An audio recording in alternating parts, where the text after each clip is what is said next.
Oke teman-teman, salam satu hobi. Nah ini teman-teman ngobrol-ngobrol tentang ikan koko ya tentunya ya. Di sini ada ikan komet, di situ juga ada ikan koki, di situ juga ada ikan koi teman-teman. Nah tentunya pemeliharaan ikan yang saya sebutkan tadi ini teman-teman ya, saya short ke sini aja biar agak sedikit santai. Tentunya di sini ada ikan komet, tentunya ada ikan koki. Nah mungkin teman-teman di rumah ya sering pelihara buat para penghobi barunya, mbak-mbak, ibu-ibunya, mas-mas, tentunya para penghobi baru. Kok sering sih ngalamin ikan ini beli, mungkin banyak yang kapok, cuman penghobi nggak ada yang kapok-kapok teman-teman. Tentunya ikan paling laris mendunia lah ya, merakyat sekali. Nah tentunya mungkin kok sering beli ikan ini sering sekali mati gitu teman-teman. Nah kenapa sih, apa sih penyebabnya gitu teman-teman ya. Nah tentunya mudah-mudahan ada manfaat lah tentunya buat teman-teman, tante-tante, mbak-mbak, ibu-ibu, om-om, mas-mas, adik-adik ya yang baru hobi pelihara dan senang dengan karakter ikan-ikan jenis-jenis ini teman-teman. Dalam satu keluarga semuanya teman-teman ya, seperti ikan komet, ikan koki, dan ikan koi-koi gitu teman-teman. Nah tentunya penanggulangan kematian itu sangat diperlukan. Tentunya gimana caranya sih kita pelihara ikan, beli ikan ini bisa awet, bisa besar, jadi biar mantep. Kita juga ngelihatnya, kita juga jadi semangat gitu teman-teman ya. Nggak beli terus. Sebenarnya sih senang yang jualan dibeliin terus itu teman-teman. Cuman kayak saya di sini skala penghobi, jadi tetap merasa sayang lah kalau apa yang saya jual tiba-tiba besoknya mati. Tentunya yang pertama itu tanyakan dahulu lah kepada penjual, ikan ini sudah lolos karantina atau belum, masih baru atau belum. Jadi kalau memang dia sudah lolos karantina, tinggal teman-teman pelihara aja lah di rumah gitu teman-teman ya. Mungkin kalau dia masih baru dari perjalanan jauh atau teman-teman belinya dari jauh, itu di karantina dahulu. Di video saya sebelumnya udah ngebahas nih proses karantina. Nah terus penanggulangan kematian pada ikan kategori ikan-ikan ini teman-teman ya. Nah tentunya ikan ini tergolong ikan yang rakus makan, kerjanya cuman makan terus buang kotoran. Dan tentunya juga media, aksesoris, filter-filter itu memang benar-benar harus mumpuni sekali teman-teman. Terus perawatan air perlu sangat diperhatikan, karena memang dari kebiasaan makan, keseringan makan, otomatis juga perkembangan bakteri dari amoniak berlebih, jadi penyakit buat si ikan ini sendiri. Dan ikan ini tergolong pecinta air yang jernih, yang tinggi akan kadar oksigennya gitu teman-teman ya. Makanya selalu disarankan selalu memberikan aerator.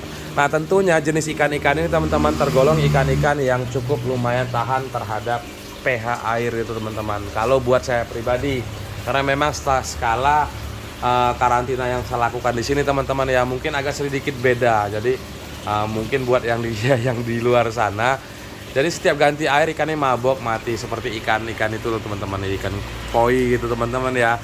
Itu ikan koi itu sebenarnya rentan sekali. Cuman sugesti ikan-ikan ini sangat tinggi teman-teman. Apa kebiasaan yang teman-teman lakukan, jadi itulah jadi terbiasa. Seperti terputus teman-teman. Baterai ngedrop tadi. Nah jadi ngobrol tentang yang tadi nih teman-teman ya, penanggulangan kematian. Tentunya ikan-ikan ini sebenarnya simpel sih sebenarnya ya. Jadi untuk menanggulangi kematian biar ikannya bisa sehat, teman-teman rawat di rumah. Sebenarnya ikan-ikan ini memiliki sugesti yang tinggi. Nah sugesti yang tinggi di sini tentunya tergantung peliharaan teman-teman sendiri di rumah. Nah jadi contoh ya teman-teman ya, mungkin teman-teman di rumah pelihara ikan mas koki atau koi, itu biasa teman-teman gunakan aerator yang deras. Jadi mungkin saat mati lampu tiba-tiba ikannya pada teler semua teman-teman. Nah itulah yang saya rubah dengan sisi-sisi peliharaan saya di sini, proses karantina saya di sini. Saya di sini nggak ada yang menggunakan aerator tentunya teman-teman. Cuman tetap saya menjaga kualitas dari air tersebut.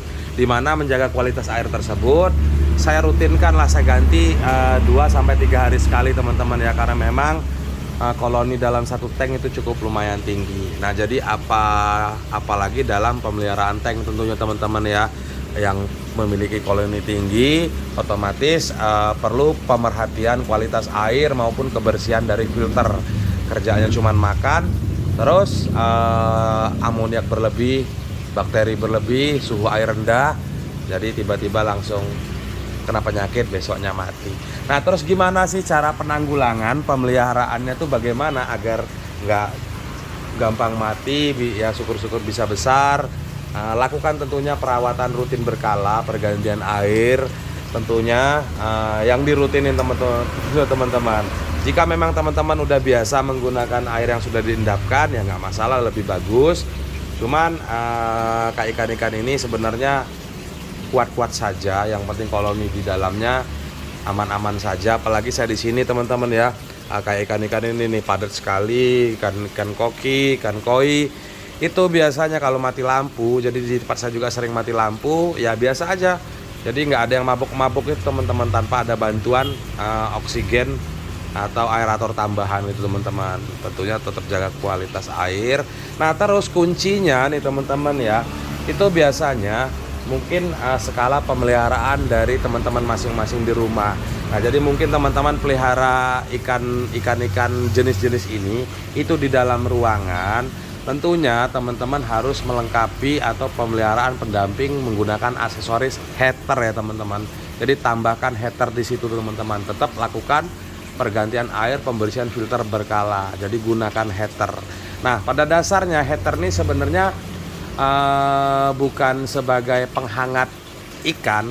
Jadi ikan-ikan ini sebenarnya dia lebih suka di suhu rendah teman-teman. Nah, jadi heater ini paling tidak berfungsi membunuh atau mengurangi perkembangan bakteri. Jadi ada yang sedikit luka-luka, karena memang terkadang ikan-ikan seperti ini kalau kita telat ngasih makan itu terkadang agak saling serang. Jadi buat sirip-sirip yang lainnya agak lecet-lecet itu teman-teman. Dengan bantuan heater dia agak cepat sembuh, jadi aman gitu teman-teman. Jadi menanggulangi kematian. Nah, jadi seperti saya di sini karena memang ini indoor, cuman semi outdoor itu teman-teman ya. Tetap tiap harinya kena paparan cahaya matahari, dan bahkan kena cahaya matahari langsung, dan otomatis juga suhu air juga kalau pas sore gitu agak sedikit panas nih airnya teman-teman. Nah, jadi agak sedikit aman, dan alhamdulillah selama saya terapkan seperti ini, pemeliharaan saya seperti ini selama ini, satu ekor aja tergolong jarang ada yang mati. Tentunya juga perawatan harian berkala ya tentunya teman-teman. Nah, tentunya mudah-mudahan ada inspirasi buat teman-teman atau mbak-mbak di rumah lah ya semua yang sering menanggulangi kematian, sering mengalami kematian pemeliharaan ikan-ikan keluarga ikan komet, mas koki atau koi ya teman-teman ya. Jadi lakukan seperti itu. Nah, terus kita ngebahas lagi nih untuk ikan koi. Nah, untuk ikan koi biasanya kan peletakannya itu biasanya pemeliharaannya di dalam kolam gitu ya. Sering terjadi kematian. Nah, kematian sering juga terjadi. Itu yang pertama, itu biasanya karena memang saat mati lampu jadi tak ada arus. Rubahlah sistem desain kolam teman-teman semua di rumah. Jadi rubahlah sugesti ikan ini gitu teman-teman. Jadi biasanya ada pancuran. Coba teman-teman hilangkan dulu pancuran, atau teman-teman buat pancuran langsung dialirkan ke dasar akuarium. Jadi jangan sampai ada suara seperti gemercik air gitu teman-teman. Jadi kita lebih memperhatikan, kita ngelihat enak pancurannya, cuman untuk daya tahan ikannya juga agak sedikit berkurang ke depannya. Untuk apa gitu teman-teman ya. Jadi lebih baik ikannya bisa sehat, bisa tumbuh, bisa besar. Nah, jadi rubahlah sugesti ikan saat pemeliharaan di kolam. Dan untuk pemberian pakan, pembersihan filter itu secukupnya, dan lakukan pembersihan rutin itu teman-teman ya. Tentunya air yang bersih, yang terjaga, selalu fresh. Apalagi pemeliharaan di akuarium maupun di kolam, air-air itu aja yang kita gunakan. Tentunya juga sebagus-bagus atau sebening-beningnya air itu belum tentu air itu sehat. Jelas itu banyak bakterinya. Nah, tentunya kalau di kolam secara matahari dia sudah dapat. Mungkin untuk penanggulangan yang lain seperti bakteri atau perubahan saat perubahan iklim. Nah, itu biasanya harus diperhatikan. Apa sih penanggulangannya? Langsung aja dah. Jadi siapkan aja garam ikan biasanya untuk penetralisir pH. Tentunya dari situ koloni dari isi dari kolam itu agak sedikit diperhatikan. Nah, tentunya panjang lebar dari tadi, mudah-mudahan ada inspirasi. Mungkin ada yang ingin bertanya-tanya, monggo silahkan ditanya di kolom komentar aja untuk meramaikan. Tentunya untuk jenis ikan apa aja dari yang apa-apa aja adalah pokoknya. Kita status jualan di sini, mudah-mudahan ajang berbagi pengalaman, jadi semangat buat teman-teman semua di sana di rumah. Jadi lebih berarti lah ya. Salam satu hobi tentunya buat teman-teman semua di rumah. Salam Reza Mental Fish.